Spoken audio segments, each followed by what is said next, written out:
time thinking about books. Books! You guys, look at this sweater.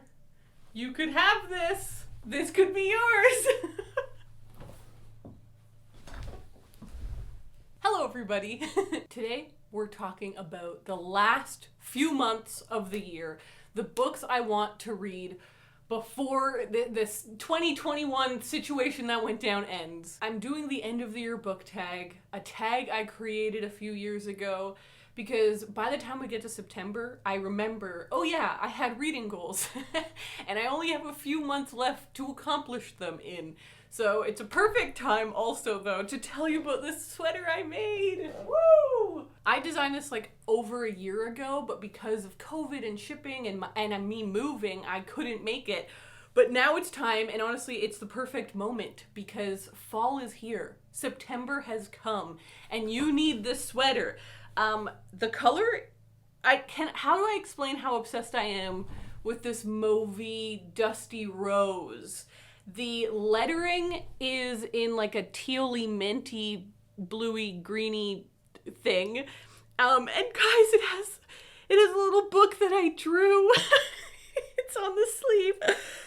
I'm dying. So when I realized I could wear this sweater while doing this video, it was like the stars aligned. I had to do it. The sweater is available now.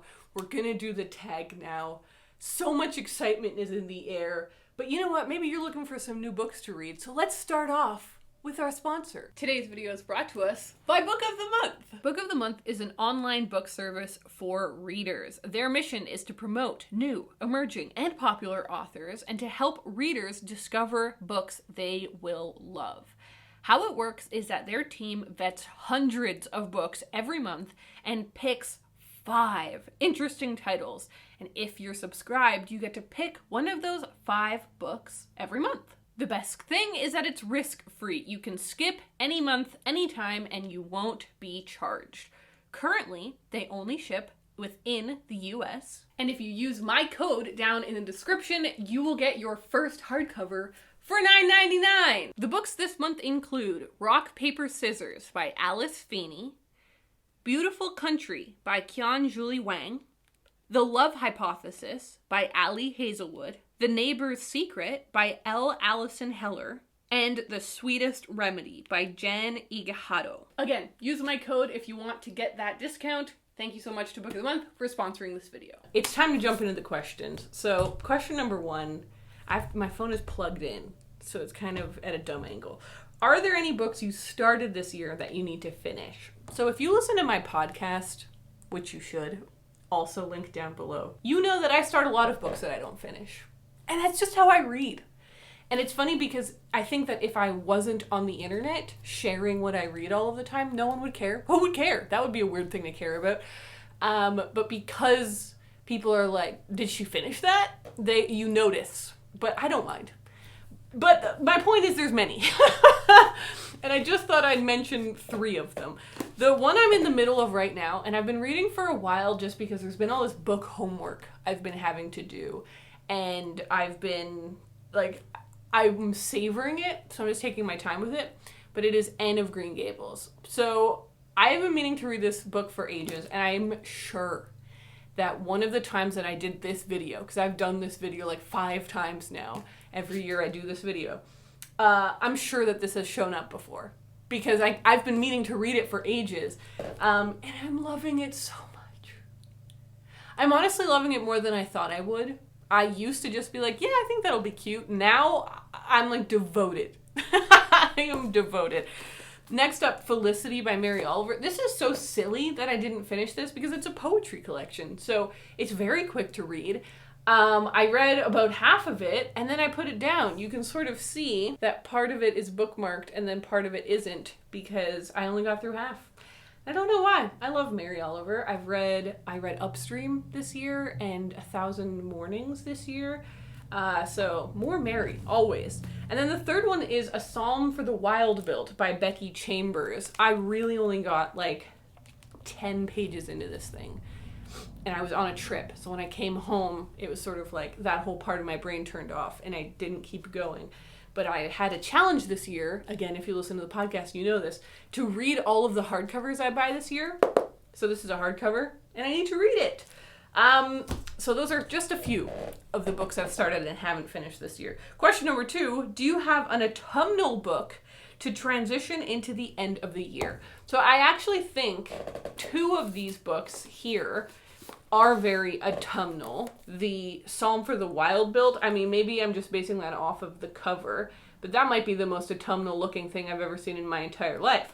And then the second one, Anne of Green Gables, I mean, same vibe.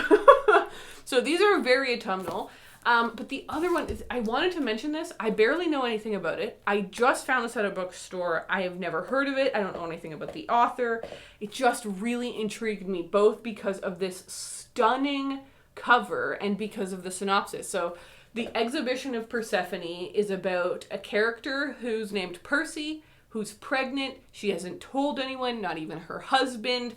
And so, you know, she's already seems like this strange character, but then she gets in the mail a package from a catalog for a photography show that's coming up in New York. She's flipping through it and she realizes it's her. She's the one in all the photos, but she never consented to having her photos in the show. She had no idea this was happening. So it talks about what identity is in the digital age. Do you own your images? Can other people use your imagery? I don't know. We'll see. It sounds great. But I think just because of the cover and because it's set in New York, I feel like I got those autumnal moods. The next question. Is there a new release you're still waiting for? So no, the releases I was waiting for already came out this year. What were they? The Anthropocene Reviewed, that came out. Haven't read it yet, but I will. Switch by A.S. King also came out. Also haven't read it yet. You see, I'm not good at new releases. I get excited when authors I love publish new books, but then I don't do anything about that. The books that I'm most excited about come out next year. I am so excited about Pure Love by Sheila Heti. Sheila Heti is a Canadian author who wrote Motherhood that came out a few years ago, and I was just astonished by that book. I think it's so beautiful. Oh, it's so good, and I've been waiting for her to write something or like publish something ever since I read that, so I'm so excited about that one. And then Otessa Moshfegh is coming out with a book called Lapvona, which is like a medieval book. I am so excited, but those books come out next year, so I'm not really looking for anything else new this year, which is good, because I've got more than enough here. The next question is, what are 3 books you want to read before the end of the year? Okay, I got ambitious here. I did 5. I shouldn't have, because I've read like 14 books this year, so why would I read 5 more amongst the other ones I'm in the midst of? But we'll see. It's fun. At least it gives you new books to look into, right? So the first one, shiny as heck. The Alpine Path by Lucy Maud Montgomery, author of Anne of Green Gables. I have had a few authors over the span of my YouTube channel where I've gotten super obsessed with them. And, you know, they become iconic to me. George Orwell. Frida Kahlo, which I guess isn't an author, but a person. The new one is Lucy Maud Montgomery. I have this giant biography by her. I just bought volume 1 of her collected journals that is on its way. And this is this short collection, The Story of My Career. It's this collection of articles that were published in a newspaper about her career and her life and how her life impacted her writing. And I love books about writing. I love memoirs from authors and writers and artists. And I was like, are you kidding me? And then I found this cover and I was like, are you kidding me? That's the best thing I've ever seen. So I'd love to read that. And like, it's 90 pages. Next up, Otessa Moshfegh's Death in Her Hands. At this point, a joke. I've been meaning to read this. I got this ARC. Oh, this isn't the ARC. The ARC is back there. But I got an ARC copy of this book like a year, whatever, before it came out. Maybe not that far in advance, but still. And then it got massively delayed because of COVID. Still haven't read it. Now it's been out. Now it's out in paperback even. Ariel, get your act together. The Union of Synchronized Swimmers by Christina Sandhu. So this one, so excited about this book. Again, on the podcast, I didn't mean for this video to be a podcast giant plug, but here we are. On the podcast, Raylene and I, my co-host, we were answering a question for one of our Patreon things. And somebody had asked, because they know I love sports books, if you read a sports book based on an Olympic sport, because the Olympics had been happening, which one would you want to read? And I was like, a book about synchronized swimming would be incredible. Imagine like the camaraderie between the girls' team, the weirdness of that sport, I just thought there were so many interesting dynamics. And then literally the next day, I was in a bookshop and I saw this and I couldn't believe it. It had just been published this year, translated from a Finnish author, and it sounds incredible. The tagline is, "It's summer behind the Iron Curtain and 6 girls begin a journey to the Olympics. But will they return?" Are you kidding me? Okay, and it's published by a Canadian press, Book Hug. So, the next two I have here. God's Silence by France Wright. I saw one of his poems posted somewhere, and I was like really taken back by it. It was so beautiful. And so I looked up what collection of his that poem was in. It was this one, and I bought it. And here I am. And I think it'd be lovely to read some more poetry this year before it comes to a close. And then the final one is Second Place by Rachel Cusk. So this was a little bit of an impulse purchase because I'd already had my eye on it for a while, and then it got nominated for the Booker Prize. And I was like, hell, it would be fun to read at least one of the books that's on the Booker Prize. What if I read the winning one? So I bought it. And again, it's hardcover. So I really would like to read all of the hardcover books that I buy. Closer to when I buy them. So I'd love to read this before the end of the year. And I feel like me and Rachel Cusk, we could get on, you know? I don't know yet because I've never read any of her books, but based on just everyone I know that loves these books and the reviews I've read and the writing style I've gotten the gists from and the plot synopses, it just sounds like it could be perfect. Maybe not. So, but I really want to know, what if she's one of my new fave authors? Okay, the next question. Is there a book you think could still shock you and become your favorite book of the year? So based on all of the ones that I have just mentioned to you, I mean, I think Anne of Green Gables is going to be a lifelong favorite book of mine. So I think this will be a 5 out of 5 star, but I don't think it's going to shock me because I already think that. I do think Second Place. I'm going in with like very empty expectations. I don't have expectations. It could go badly. It could go incredibly. So that would be a shock, an exciting shock.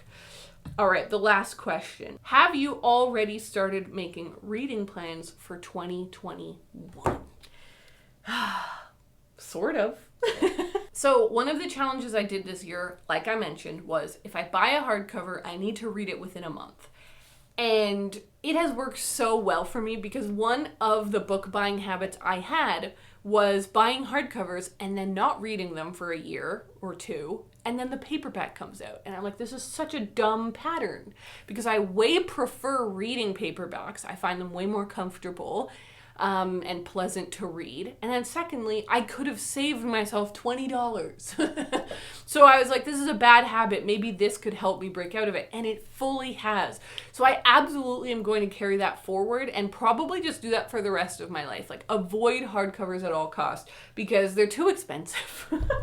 One other thing I've thought about doing a lot is picking a category on my shelves, and it would either be like poetry or graphic novels, and then trying to read them all, like all the guys I've got back there.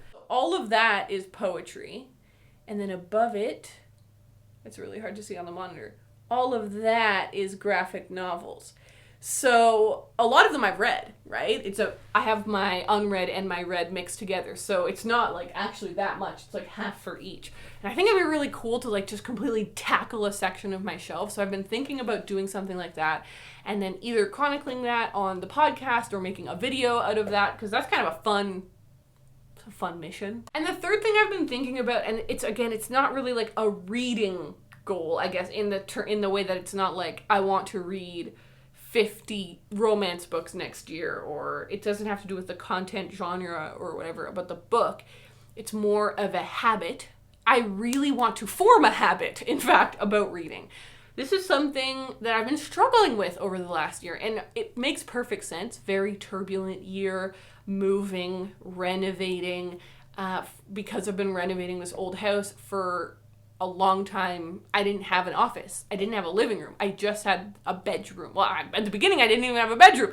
So it was like, for the first few weeks, I had nowhere to just sit and relax and read. I then built a bedroom. Then I could chill there, but it was sort of like, laying down makes me want to sleep. So I wouldn't really read there. And I was like, all right, now I'll build an office. And I was like, okay, now I can read here a bit. Now I have a living room. Now I can read there a bit. So now that I'm actually at a place where I'm settled in a lot more in the house and there are actually places that I can sit and read, I want to form a habit. So that might be something I form a goal around, something along the lines of read every day for an hour on the couch, or try and read every day for 30 minutes in the mornings on the chair in my bedroom. I don't know the form it will take yet, but that's something I'm thinking about. So if you've had any fortune? If you've had any luck with a goal like that, that's not the right word either. Results. If you've had any positive results with a goal that's similar to that, that's about like building a reading habit so that you get back into the swing of reading after you've fallen out of it a little bit, because that's what I need. I need a habit again in the new house. I need where do I read? When do I read? I've forgotten. Let me know in the comments. Let me know. So we've done it. That's what I'm trying to read for the rest of the year. If you want to follow the journey, check out the podcast because it comes out every week and you can hear more about what I'm reading. Thank you so much to Book of the Month for sponsoring this video. They are linked down below. But also, thank you so much to anyone who checks out my merch. I haven't done merch in a super long time, so I'm a little anxious about it, but I'm super excited because I just think that this thing is so beautiful. But it's not just a sweater, guys. I also made little pins. They're the little drawings I made for my house intro on my house renovation videos.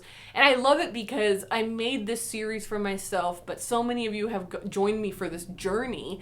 And now the little pins, all of the sales, if you buy one of those pins or one of these sweaters, it will directly help me. I want a roof. Okay, that's what I want. I want a new roof. I need a new roof, some would say, before the winter snow comes. So, it all goes back into the home. The podcast also launched merch. We have a little beanie. Oh my God, it's so cute. And a cute mug. So if you want to save on shipping and you listen to the pod and you want a sweater as well, do that. Do that all at once. While I'm doing all of this housekeeping, I also want to thank my patrons. Those guys, they keep me young. The patrons, oh my God. I mean, no, you know what? I'm going to stop here. I'll start to cry because the patrons are the best. So thank you to everyone. Okay, just thank you to all the people. I hope you guys enjoyed this video and I will see you in my next one. Bye.